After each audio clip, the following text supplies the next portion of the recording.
Tonight we had sausage and shrimp jambalaya.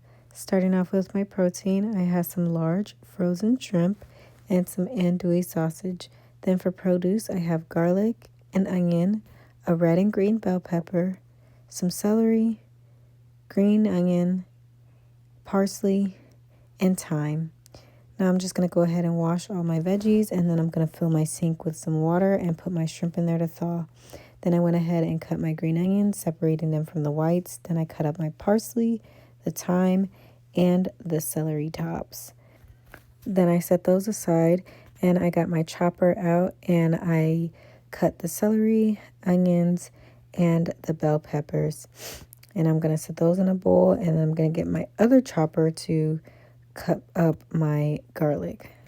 Now I'm just going to go ahead and cut the sausage on a bias, and I'm going to set that aside, drain the shrimp, and season it with everything you see on the screen. Give that a good mix, and then I'm going to go ahead and get my skillet nice and hot, and I'm going to brown that sausage. And I just like to do this for a few minutes till it gets some color and renders down really good. So then I'm going to take that out, and I'm going to cook my shrimp in a few batches until it's all the way done. And then I'm going to drain those, and then finally I'll add a little more oil and saute my veggies. Then I'm going to season those with what you see on the screen, and then I'm going to add in my tomato paste, and I just added a couple scoops of that.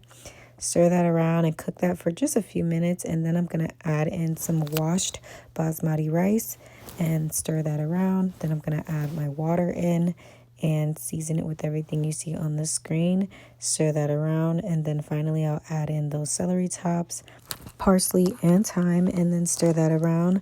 Put the lid on it and let this simmer on low for about 10 to 15 minutes until it absorbs completely. Then I fluffed it up, and I actually ended up transferring it into a larger container, and then added the shrimp and sausage back in. Mix that up really well. Serve it with those green onions on top, and there you have it. Hope you guys enjoy. If you try it, let me know.